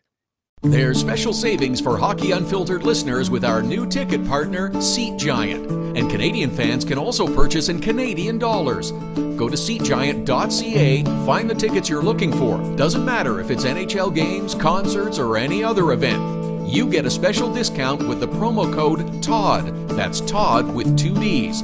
Just enter the code, get the discount, you save. That's simple. Save on your next ticket purchase with Hockey Unfiltered and Seat Giant. The best way to get set for the busy Saturday night of hockey is with Hockey Primetime. Beginning at 5 p.m. Eastern, host Connor McKenna whips you around the league for the latest stories and info leading up to the early game starts. Plus, he'll give his own spin on the biggest stories in the National Hockey League. Hockey Primetime with Connor McKenna. Sometimes serious, sometimes a little goofy, but always interesting. Listen live at hockeyprimetime.com, 5 p.m. Eastern every Saturday. Search engine optimization is the key to success for your online business. It can be the key to success for any business. 1-844-SEO-LEAD is the number to call to get your business at the top of all searches. An official partner of Google, they have the tools necessary to make your business the one people notice first. 1-844-SEO-LEAD. Now you can nominate your dog or any dog you love as the Hockey Unfiltered Dog of the Day through Instagram. Every Saturday, Hockey Unfiltered with Todd Lewis will take your nominations for the Dog of the Day. Use the hashtag #HUDogoftheday. Send us a photo with the dog on Twitter or Instagram to nominate your dog. We choose a winner at the end of the show, and your dog will be recognized in the HU Dog of the Day gallery on our website and Facebook page. Hashtag HU Dog of the Day. Creativity and innovation are the hallmarks of Nova Product Design. Whether it's mechanical or industrial, cutting-edge technology and a commitment to excellence make Nova Product Design the company to choose.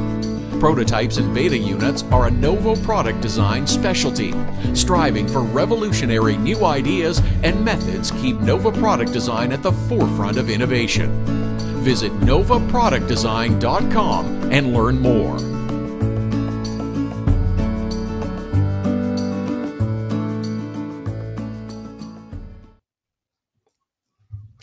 Welcome back. It's Hockey Unfiltered with Todd Lewis. Saturday edition here Saturdays and Sundays, 11 Eastern, 8 a.m. Pacific, streaming at hockeyunfiltered.com and on the Hockey Unfiltered app, available for download at the App Store. It's all powered by Primetime Radio. Justin Tasch will join us before the hour is out. We'll talk a little New York Rangers, a loss on Friday night to the Detroit Red Wings. Next up for the Rangers, the Winter Classic coming up on Monday against the New York Rangers. Covering the Buffalo Sabres for NHL.com, he was also in attendance for the World Junior Championship game between Team Canada and Team USA outdoors yesterday in the midst of the snowstorm. Follow him on Twitter at Joe Yerdon. Joe, can you hear the sound of my voice? Can you follow the sound of my voice? Are you there? Have you recovered from the snow? Have you thawed out as of yet? Yeah, I've thawed out. Thank goodness for press boxes to keep us out of the cold. It was a heck of a scene yesterday, but it's good to talk to you. And I tell you, that was my fourth outdoor game, and that was something else. Just the whole setting and the scene and the circumstances of the game was just incredible. Now, I was talking a little bit about it earlier, and I kind of questioned the thinking of the outdoor game yesterday. I know that you try to predict the weather, and I know you think that it's maybe a good idea that you can have a crowd of 44,000, but I thought that the conditions were too far gone, that they should not have been playing outside yesterday. The difficulty is if you say, we're not playing outside, then not everybody at the outdoor venue is going to get inside to see the game that is played. And that's the hard part about the whole thing. Yeah, and when you've got, the attendance was 44,000 yesterday, and I know the beginning of the game, everybody was wondering, oh, geez, is that a very polite estimate of tickets sold? But that was a very hearty 44,000 people. And, yes, yeah, the conditions weren't optimal for hockey. Let's be real about it. When you've got snow falling like that and temperatures, well below zero, it's not great for the ice. It's not great for the quality of play. And, a lot of that will suffer from it. And, okay, fine. But for what it was, and let's face it, the way the World Junior Tournament's set up now with 10 teams and only 2 teams get bumped down to relegation round, there's no threat that this is going to be a costly decision in the game, one way or the other. The U.S. and Canada are both very good. Canada, if they win today, they finish top of the group, and U.S. is probably going to be right behind them when it's all said and done. But, I think for the setting and for what it is and the whole history between these 2 teams in the World Junior Tournament, all of it made sense from all that. And you know what? When you've got bad ice and you got snow everywhere, it's all even for everybody. It's not like it favors one team over the other. And Canada or U.S. aren't practicing all the time outdoors through the snow. So it all plays out well, and I think it all worked out great. Yeah, well, especially for Team USA, who managed to come back from a couple of goals down and score a victory. If they had lost that game yesterday, that would have had perhaps a bit of an impact on their chances at the tournament. Yeah, that was the. I think if there was one downside to things, is that it's the United States had played at 8 p.m. the night before, so that game gets over about 10:30, and they gotta go right to bed and get up and get ready for the next day. But it worked out in the end. U.S. gets 2 points out of it, and they don't have to fall into the discussion of, well, geez, can they stay ahead of Denmark in the group? I mean, that alone would have been an embarrassment to itself. But I think the way things work out, it's funny. And for the U.S., I mean, they don't really have it easy the rest of the way here. I mean, they got Finland tomorrow. And, you could be looking at a situation where maybe you're playing Finland for the right to stay away from playing the Russians in the first, the first part of the next round. So, that's a matchup I don't think anybody's really too eager to have once you reach the knockout stage. So, it's still tough for the U.S., but it could have been a lot harder had it been a loss yesterday. Yeah, very much so. Joe Yerdon with us from NHL.com, covers the Buffalo Sabres, also in attendance at the snowstorm game between Team Canada and Team USA at the World Junior Championships.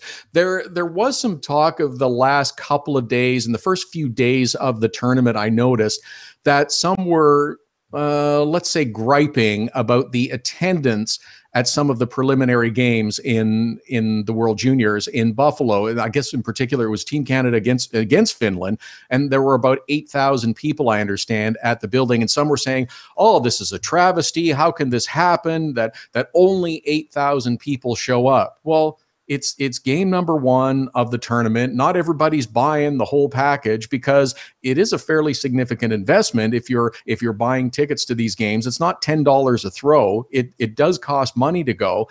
And I don't think that 8,000 people for a first round game is an outrageous expectation for, and I think it's some kind of manufactured controversy that people are trying to stir up. Yeah, I think I mean, when you put things into perspective, the cost it's a lot. I mean, let's face it. If you're hiking down from Toronto, or if you're just hopping across the border from Fort Erie or someplace else in Southern Ontario, I mean, it's a whole day event to try to plan to get through. Because let's face it, you've got 3 bridges you can cross to get to New York, and usually you're going to go to the Peace Bridge, and let's face it, things get backed up. I think it's the busiest of the 3. And so, okay, you got to budget a few hours for that. Then you got to try to get downtown. You got to get parking. You got to pay money for that. In the range of $20, $25 to park your car. And then, you get inside, and everything's marked up a little bit more. And it's very cost prohibitive for a lot of folks. And let's face it, that not as if Toronto and Montreal in 2 of the past 3 years have had perfect sellouts, and things didn't really go great there. I know there was a ton of griping about how the attendance was in Montreal. So, I mean, this just falls in line, and I think this might be an issue the IHF is going to have to take a long look at for how much they're charging for tickets. as far as I understand, tickets for Vancouver are already on sale, and the prices haven't gone down, and they're certainly not going to go down in a place like that. Yeah, it's funny how ticket prices never go down. Here's the other thing. Canada isn't the World Junior Championship superpower that it used to be. I mean, they had years where they would rip off championship after championship, and that's gone away. That doesn't happen every year because you have great competitors from other countries. And if you're going to make that sort of time and dollar investment, well, you want to go and have it be a success. You want to see your team win, but there's no guarantee of that happening anymore. And it's good for the tournament that there's great competition, but not necessarily in terms of trying to drag Canadians across the border. It's a funny thing how parity can work out sometimes. And I don't think parity was ever something that they intended on happening in the World Juniors. But, the NHL's gotten a lot younger. And the guys that are 18 or, 17, 18, 19 that are fresh out of being drafted the year before are going right to the NHL. So, I mean, you look at the rosters and what you could have, based on the drafts the last year or two, of what they could be if these guys weren't in the NHL already and excelling. I mean, you'd have some unbelievable superstar tournaments here, and instead you've got teams where, okay, well, this guy or that guy is not available because he's killing in the NHL, and it's had that effect on this tournament where maybe the best guys that are under 20 years old just aren't playing in this tournament anymore. And I mean, that's not to say that guys like Casey Middlestad are bad, or anybody on Team Canada or Finland or Sweden or anybody. These are very talented players that just, the best of their age group are probably playing in the NHL. And I think that the effect that's had is something else to be said as far as you're charging for tickets. You're charging to watch guys that you might think might be there, but they're playing in the NHL. Joe Yerdon is with us from NHL.com. World Junior Championships continue in Buffalo. Let's shift and talk quickly about the Buffalo Sabres. I thought it was a nice win for Buffalo last night to get the victory over the New Jersey Devils. They snapped their winning streak. And, look at that guy, Jack Eichel, who scores 2 more. On pace for better than a 30-goal season. Yeah, I guess he's pretty good, isn't he? And I hope all the Jack detractors from early in the season are taking notice. It's taken him a little bit to get going, but now that he's going, he's awfully good. I mean, he gets 2 last night. He had 2 goals. It was just a week ago. Another 2-goal game. He had a 2 empty netter game against Philadelphia. I mean, when they're going in, they're going in. I think in Jack's case, it was just a matter of when are they going to start going in. And Jack's taken it on himself to kind of say, all right, enough messing around here. I'm going to start shooting the puck. And what do you know? When Jack starts shooting the puck, it starts going past goaltenders. And that was something I think the first month and a half of the season, he wasn't really shooting the puck a lot. He was, trying to help his teammates out, trying to defer off to them. And now I think the whole getting sick of losing things falling on his shoulders. He's like, you know what? Forget this. I'm going to go do it. Go do it and get it done and take care of business. And he's done a great job at it. I mean, it's hard to argue when he puts 2 in last night. I mean, he gets that rifle shot he had from the circle against Schneider. I mean, that's what he can do. I mean, we haven't seen enough of that from him, but now that we're starting to see it now, hey, maybe the wins are going to start coming more for this team. Well, and what it's also going to pick up is the speculation, because we got about 2 months to go until the trade deadline. And is Evander Kane going to stay? Are those two going to be able to work together and grow together? Are they going to re-sign him, or are they going to trade him? Until that deadline passes, that's all the talk that's going to happen now with Evander Kane in Buffalo. Well, yeah, but I think at this point, they've got so many things they want to get worked out. They want to start winning more games. They want to start playing better as a team. That the trade talk, I mean, that started really picking up about a month ago when Jason Botterill said, hey, listen, everybody but Jack's available. And you know what? Maybe that's a shot across the bow for everybody to say, listen, get it together here, guys. Like, you like playing together, you like playing for each other, and you like Phil.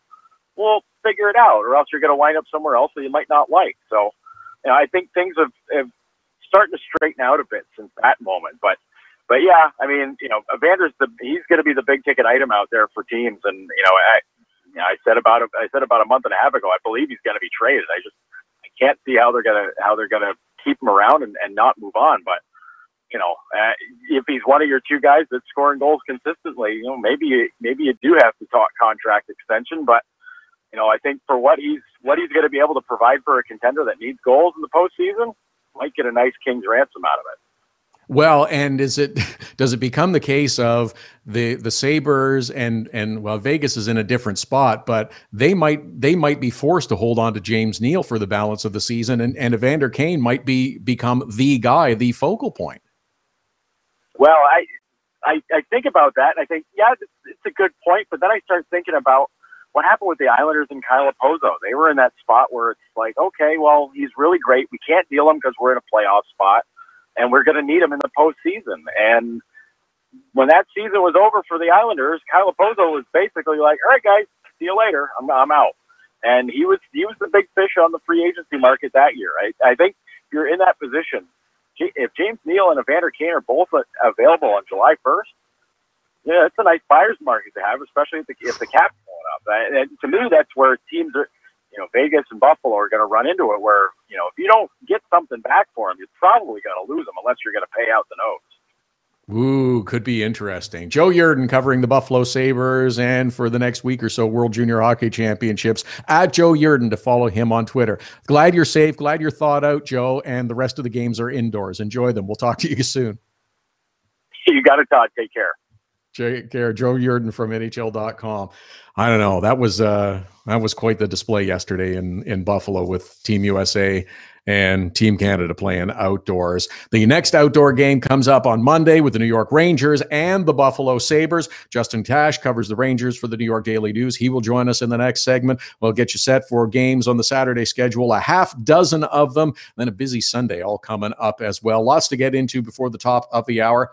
At Hockey Unfiltered, at Todd Lewis Sports, the Twitter and Instagram handles to follow us. Back with much more after the break.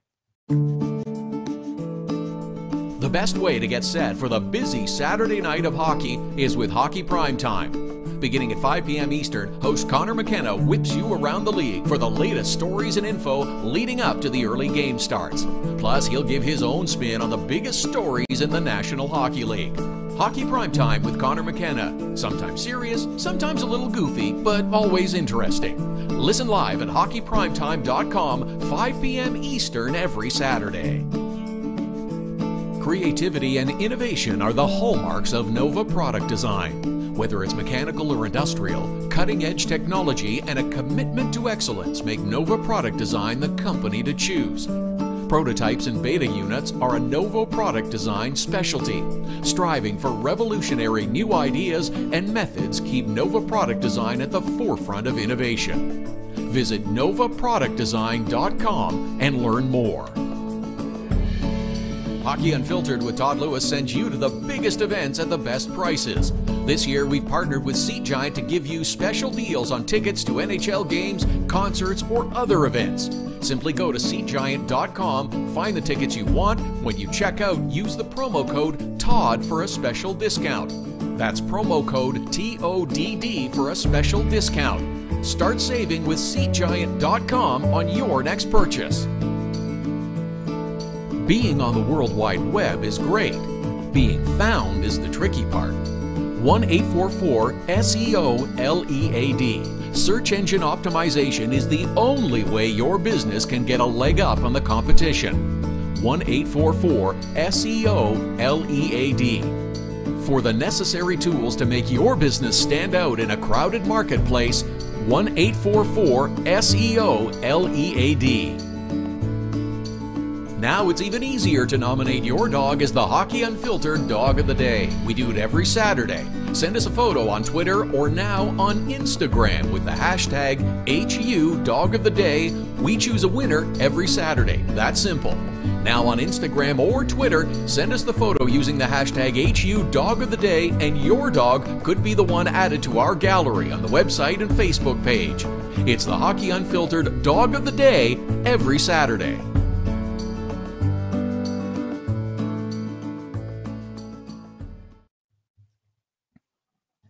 Welcome back. Saturday edition of Hockey Unfiltered with Todd Lewis continues up to the top of the hour with 6 games on the Saturday schedule. Lots of good matchups as well. There were good games last night.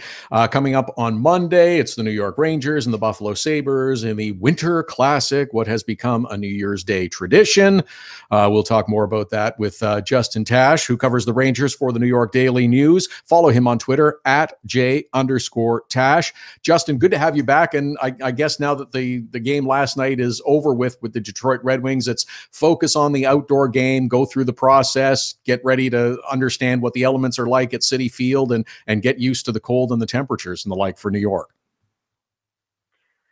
Yeah, definitely. I mean, the Rangers are off today after getting home late last night from Detroit, but they will practice tomorrow along with the Sabres at Citi Field. Get used to the elements, get used to the cold, surroundings.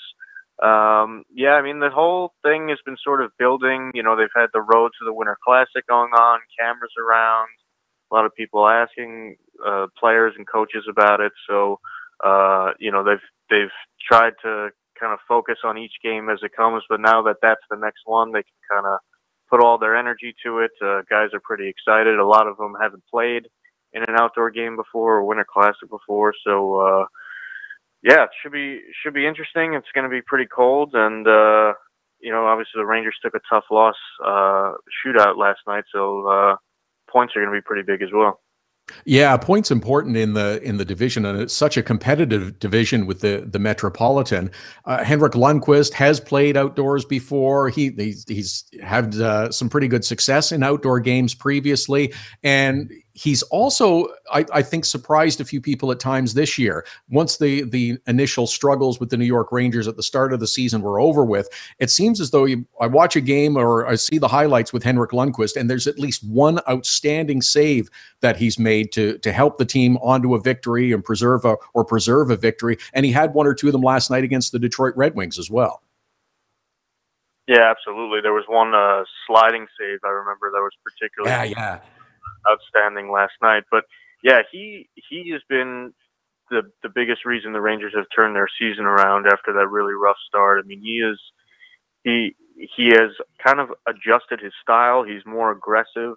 Really, over the last 16 games, he's got a .938 save percentage and a .214 goals against average. I mean, those are really, really great numbers. I mean, those are kind of vintage Henrik Lundqvist numbers, and you know, he looks like the king right now. He looks like he's playing at a top level, and you know, they certainly need him to play like that. And as you alluded to with the big logjam in the division, and he certainly played a lot of games as well. Andre Pavlik's only had 6 starts, I think, so far this year, but he's been playing well lately too, and he'll certainly get some more starts moving forward as they kind of likely look to manage Lundqvist's workload a little bit. But you know, they will turn to Lundqvist when they have to, because you know, there are no guarantees in this division. Points are at a premium every single night. So, but he's absolutely raised his game. He looks much better than he did last year, and he's definitely made some adjustments to kind of help him get back to that level. Justin Tasch is with us, covers the Rangers for the New York Daily News. @J_Tasch is how you follow him on Twitter. Rangers Sabres Monday in the Winter Classic. Extra important for the Rangers to be getting solid goaltending, because they're having to deal with some significant injuries right now as well. The Chris Kreider situation, and Jesper Fast is also still out of the lineup for the Rangers. Yeah, obviously a scary thing with Chris Kreider this week. You know, before the game on Wednesday, he's feeling a little discomfort in his arm, swelling grows after the first period. They take him to the hospital, diagnosed with a blood clot in the right arm, but as of last night, he was home from the hospital, so he seems to be doing okay, figuring out a treatment plan. But, you know, we've seen this around the league a little bit the last couple of years with these blood clots. You know, a couple Lightning players had it. Vasilevsky had it. Stamkos had it. They both had it, I think, near their collarbones, and they had surgery, and they were out a couple months each. So, you know, it's obviously good that they caught it. And yeah, Jesper Fast is still maybe another week or two away from coming back from a quad strain. Presented an opportunity for Vinny Lettieri last night, made his NHL debut, and he scored, put the Rangers up early in the third period. So, you know, they're going to need a guy like him. They're going to need some other guys like, you know, Jimmy Vesey to kind of step up and get some more ice time. And yeah, the Rangers have been letting up a lot of shots lately. Last couple of games is down into the 30s, but they had a lot of games where they're letting up either 40 or close to 40 shots. Obviously, Lundqvist has been able to kind of keep them afloat with all those shots against and handling it well. But they definitely need to kind of clean a few things up. But yeah, they were healthy for a long time, and now they've got some issues up front. But it's something all teams go through at some point or another. And you look for other players who, when given the opportunity of more ice time or moving up in the lineup, to take advantage of it and contribute in the absence of other players. And one of those that I've seen play, and his play has been noticeable, is David Desharnais. I wasn't really sure when he came over to the Rangers as to whether or not he had a spot or whether he was going to be a fit. But at times he's looked like he's fit in quite nicely, especially during this injury situation. Yeah, I mean, you know what, the guy, he's a good passer. He really is. I mean, he's had some issues. I mean, he's a smaller guy. He's not the best player in his own zone. And I think it was in November where he actually was a healthy scratch for 3 straight games. But you saw when you put him with a couple of skilled wingers, you see what he can do. I mean, really he was a 1-year, $1 million deal. It was kind of a low risk signing for a veteran guy. They needed to bolster their center depth, and he's got 19 points in 35 games. I mean, that's fairly good production for that kind of player. If he's going to come close to 45 points or so, I mean, that's going to be pretty good on the kind of contract that he's on. So, that's really they need him to do. I mean, kind of make some plays playing in the bottom 6. You know what you're going to get, I think, on both ends. I mean, you expect him to make a few plays defensively. You just hope that, he makes the safe plays and, is in the right position. But he's definitely been a solid signing for sure. Yeah, he's not going to score you 25 goals or get you 60 points or anything like that. But when called upon, he can give you a little bit of spot duty a little further up in the lineup when needed. And a few other Ranger players that I've just been impressed with this year to watch. Pavel Buchnevich has been terrific, and Mika Zibanejad, after his injury issues, also seems to be coming back and going the right way too. Yeah, I think the first few games after Zibanejad came back from the concussion weren't so great. He admitted that. Alain Vigneault said his game was kind of average when he came back from that. But the last couple games, they mixed up the lines a little bit. Now he's playing between Nash and Zuccarello, and he seems to be finding his game a little bit. Zibanejad said the other day, the Christmas break came kind of at a good time for him. He was able to disconnect a little bit. I mean, he was benched in the third period last Saturday against Toronto. For a guy like that kind of is very noticeable. So, he kind of took that to heart. And but overall, I mean, he's been what the Rangers have been hoping for. I mean, they entrusted him with a 5-year contract to kind of take the reins as the number 1 center. He's got 22 points. He was a really big asset on the power play, especially early on. The Ranger power play hasn't been so great lately. I think they're 6-4-57 over the last 20 games. But, they feel like the last couple of games, the process there on the power play has been pretty good. They're just not cashing in. They definitely need to improve there. But flip side, the penalty kill has been really good, and Zibanejad has been part of that as well, especially with they're missing Jesper Fast there, so they need some other guys filling in. But he's been good. Buchnevich has been pretty good. He's been kind of up and down the lineup recently, but he's tied for second on the team in 25 points as a 22-year-old, and you can't ask for much more than that. So they definitely got some forwards that have been having pretty good seasons. And is the Ranger player that's not named Henrik Lundqvist the most popular player that is named Mats Zuccarello? Because every time he seems to touch the puck or do something, that Zook chant goes up at Madison Square Garden. I mean, it's hard to find a more popular player on that team, I think.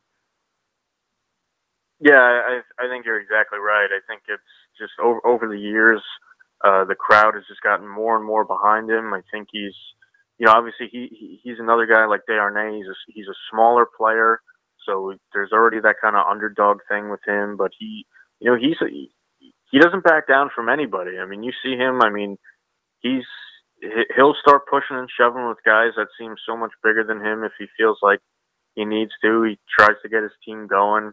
He doesn't shy away from a fight. And he's a hard worker. He skates all over the ice. Plays a good 200-foot game, and he's a terrific playmaker. I mean, sometimes he makes plays that the coaches on the bench, maybe they're thinking, get the puck down low, look for a rebound, but his vision, he sees, he puts a pass, through a guy's legs and sets somebody up for an open net or something like that. So, and he's eating up a lot of minutes. He's playing 19 minutes a game, which is most of their forwards. So he leads the team with 29 points. I think it's funny because I think he's got a decent shot, and maybe he should shoot a little more, but his bread and butter is, trying to make plays, obviously, and he's got 21 assists so far. So, definitely one of the biggest reactions every night at the Garden for him. Justin Tasch from the New York Daily News covering the Rangers, at @J_Tasch to follow him on Twitter. Great stuff. I appreciate the time as always, Justin. Happy New Year. Stay warm during the Winter Classic, and hopefully we'll talk again soon. Thanks, Todd. Happy New Year.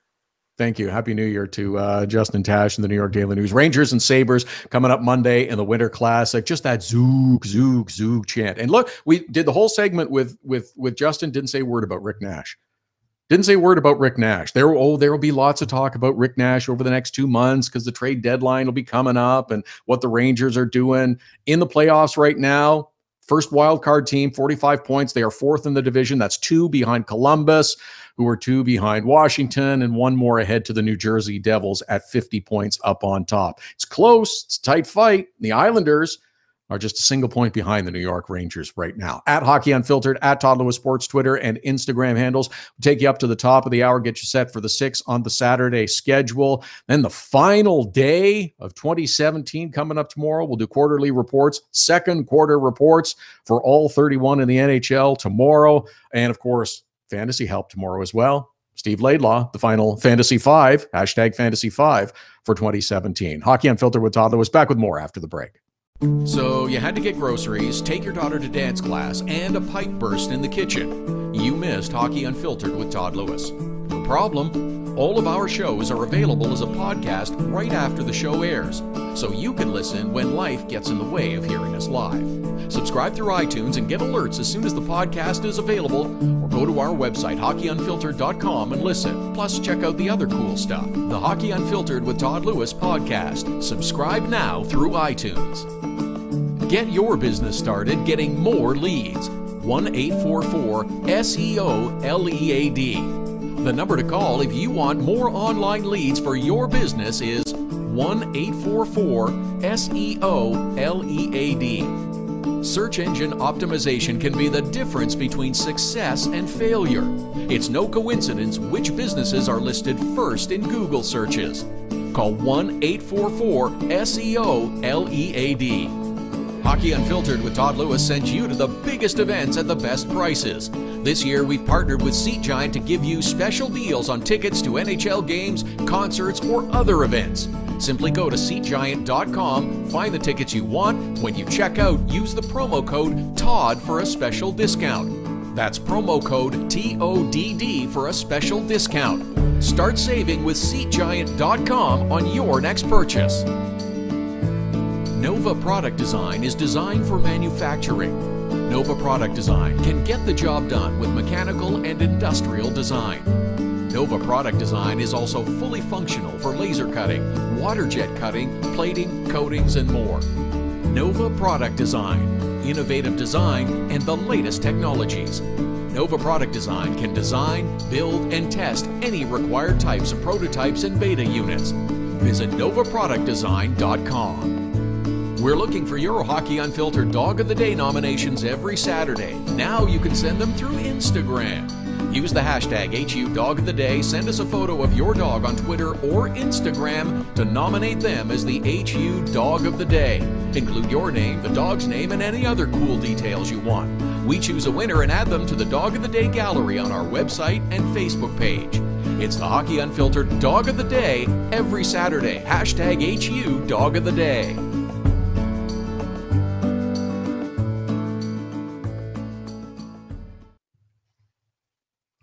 Welcome back, Hockey Unfiltered with Todd Lewis. It's the Saturday edition. Here again tomorrow, 11 Eastern, 8 a.m. Pacific. Here every Saturday and Sunday, 11 Eastern, 8 a.m. Pacific. Streaming live at hockeyunfiltered.com and on the Hockey Unfiltered app, powered by Primetime Radio. It's available now at the App Store for download. Live on Facebook, on Periscope, on YouTube Live.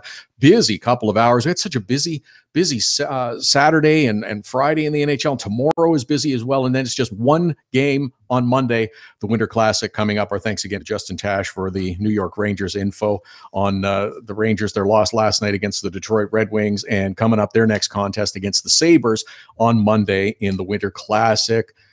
I don't think it'll resemble the World Junior Championships that took place on Saturday. The snow was just awful. It was terrible conditions, ridiculous. They made the call. Yeah, we're going to go ahead with the game because we got 44,000 plus people that all bought tickets. And if we move this game inside, then, well, there's an awful lot of them aren't going to be able to get inside the building. And it's just, it's frustrating. It's too bad. It's just, this was an example of the wrong time to do that event. I'm pro the outdoor games, the Winter Classic, the Stadium Series games, as long as you're not doing like one a week and stuff. I'm okay with it. We also have to taper back on the Chicago, the Pittsburgh, Ranger type appearances. Nashville. I will champion again the city of Nashville to have an outdoor game. It would be perfect. Remember the All-Star game in Nashville? What a sensational weekend. Nashville is the perfect location for an outdoor game. They're built to handle events and stuff. Great atmosphere, great city. It's all in close proximity. Oh, you could do it, no problem. It would be really good. And no, you don't have to put Chicago or anybody like that in there. You could put in a whole lot. Oh, it would be that would be a good one. That would be my choice for the next outdoor game. Would be Nashville. Of course, one coming up on Monday is the New York Rangers and the Buffalo Sabres. Sabres with a victory, a nice win on Friday against the New Jersey Devils to snap their winning streak. Buffalo with the 4-3 overtime victory. Rangers fell to the Detroit Red Wings in a shootout. Points are tight in the Metro. You need every point that you can get, and the Rangers will be looking for more. Some good games on the schedule on Saturday. Boston and Ottawa. David Krejci will get back in the lineup for the Boston Bruins. Anders Bjork will be out. Sens did win on Friday against Columbus, just their fourth win in their last 20 games. Bruins have continued to climb up in the standings. Charlie McAvoy, if you haven't watched him closely, spend the time this evening as it'll be great. He should be a finalist, at least a finalist for the Rookie of the Year award. He's an absolute stud. Montreal is in Florida, the annual holiday swing through Florida. Montreal fell to Tampa a couple of nights ago in the Drouin-Sergachev Bowl. Mikhail Sergachev was tremendous. Jonathan Drouin, yeah. Montreal, it's not just Jonathan Drouin. He's a skilled player, but he's got nobody to play with. He doesn't have enough talent. Carey Price, if you can allow the opposition to only score one, maybe two, you got a chance. But that's all the Montreal Canadiens have going for them right now. And I was reading this, I believe it was in Eric Engel's column on Sportsnet. .ca the other day, that here's the math for Montreal. To get to around 95 points where the playoff cutoff was for a year ago, they've got to win 30 of their final 44 games. It is not happening. It is not happening. New Jersey and Washington battle for top spot in the Metro Division. Top spot in the Metro Division. Who would have predicted that at the start of the year? Caps have continued to grow as the season moves along. Andrei Burakovsky, a scratch out of the lineup tonight for the Washington Capitals. Talented, skilled player, a few years in the league, just hasn't quite been able to find it yet. And Coach Barry Trotz thinks that maybe this will help. It's a message, okay. And sometimes that does help players if they just sit out for a game or two or three and watch from above just to see the game and how it unfolds on the ice below you. It slows down. Sometimes that's what's needed by players. Caps have continued to move. Devils have been good all year. Should be a great game. Carolina and St. Louis. Blues have struggled as of late. They've lost 5 out of 6, 7 of their last 8. They're having trouble scoring. Vladimir Tarasenko did have a goal on Friday against Dallas. That's positive, but Jaden Schwartz being out, other injuries that they're dealing with as well. Cam Ward played for Carolina as they eked out a 2-1 victory over the Pittsburgh Penguins on Friday. It'll be Scott Darling on Saturday in goal for the Carolina Hurricanes. Has he found his game? We'll see. He's looked good a couple of times, but he also has looked, well, bad at times for Carolina. Blues are a good team. This is a good measure for the Hurricanes to grade themselves against the St. Louis Blues. They're a structured, disciplined team. Even though they haven't been scoring a lot, they're still a good team. And Carolina, here they come, continuing to creep up in the East. They're taking steps in the right direction. I'm not going all in on them yet, though. But they did get a nice victory over Pittsburgh on Friday night, which is important. And good for them. Oh, Pittsburgh called up Daniel Sprong, by the way, for their next contest that will come up on Sunday against the Detroit Red Wings. Interesting. They need some goals. They need some scoring.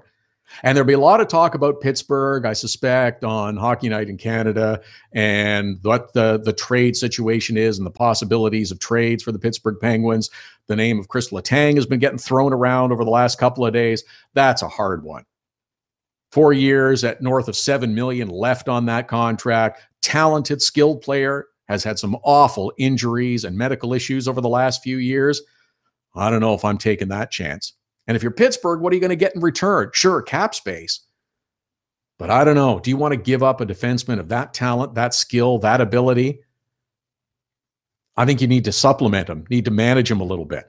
And I wonder, too, if Pittsburgh has just kind of, they've made moves and some of them have been good, but this season, I wonder about some of the moves that they've made. Acquiring Ryan Reeves from the St. Louis Blues. He wasn't brought in to score goals. He was brought in to be a physical impact player in the physical sense. And their most recent move, bringing in a defenseman, Jamie Oleksiak, who they acquired from the Dallas Stars. Again, he's not being brought in to score goals. He's a big, heavy, physical player. That really hasn't been the Pittsburgh Penguins game over the last couple of years. Have they started to, for whatever reason, deviate away from that? And maybe that's where the emphasis should be back. You don't need the big, heavy-duty physical precedents like Oleksiak, Ryan Reeves. The league is moving away from that type of player who is fewer than three-dimensional. Maybe a Daniel Sprong is the right move to call up. Get that kind of player into your lineup. Speed, skill. That's why Gensel was successful. Sheary, Rust. Those are the kind of players that have helped propel Pittsburgh to success. Minnesota, Nashville, second half of that back-to-back goes on Saturday as well. And LA and Vancouver, the late game. So we'll talk about that. Didn't get into the whole Zach Rinaldo discipline fiasco and stuff. We'll do that tomorrow when we have a little bit more time. And the same with Alan Walsh, agent Alan Walsh's comments about the All-Star festivities in Tampa. Kind of interesting. We'll get into that tomorrow as well. Our dog of the day is Eddie, submitted by @Tim_Hirsch64. Good looking dog with the 3D glasses on. Photo will go up on our website and on our Facebook page. Thanks to Justin Tasch, to Joe Yerdon, to Mike Zeisberger, and to Isabelle Khurshudyan, all for joining us on the program today. Back again tomorrow morning, 11 Eastern, 8 a.m. Pacific, with another edition of Hockey Unfiltered with Todd Lewis, including the Fantasy 5, #Fantasy 5, all coming up on tomorrow's show. Have a great Saturday. Back with you Sunday morning at 11. Hockey Unfiltered with Todd Lewis sends you to the biggest events at the best prices. This year, we've partnered with Seat Giant to give you special deals on tickets to NHL games, concerts, or other events. Simply go to SeatGiant.com, find the tickets you want. When you check out, use the promo code TODD for a special discount. That's promo code TODD for a special discount. Start saving with SeatGiant.com on your next purchase. Get your business started getting more leads. 1-844-SEO-LEAD. The number to call if you want more online leads for your business is 1-844-SEO-LEAD. Search engine optimization can be the difference between success and failure. It's no coincidence which businesses are listed first in Google searches. Call 1-844-SEO-LEAD. Now it's even easier to nominate your dog as the Hockey Unfiltered Dog of the Day. We do it every Saturday. Send us a photo on Twitter or now on Instagram with the hashtag HU Dog of the Day. We choose a winner every Saturday. That's simple. Now on Instagram or Twitter, send us the photo using the hashtag HU Dog of the Day, and your dog could be the one added to our gallery on the website and Facebook page. It's the Hockey Unfiltered Dog of the Day every Saturday. Cutting-edge design for manufacturing. Nova Product Design. Industrial design. Mechanical engineering and design. Nova Product Design provides experienced design for parts and assemblies, manufacturing, assembly, and serviceability. From plastic parts to sheet metal forming, mold and tool design, injection molding, and more. Nova Product Design. Visit novaproductdesign.com to learn more. So you had to get groceries, take your daughter to dance class, and a pipe burst in the kitchen. You missed Hockey Unfiltered with Todd Lewis. No problem. All of our shows are available as a podcast right after the show airs, so you can listen when life gets in the way of hearing us live. Subscribe through iTunes and get alerts as soon as the podcast is available, or go to our website, hockeyunfiltered.com, and listen. Plus, check out the other cool stuff. The Hockey Unfiltered with Todd Lewis podcast. Subscribe now through iTunes.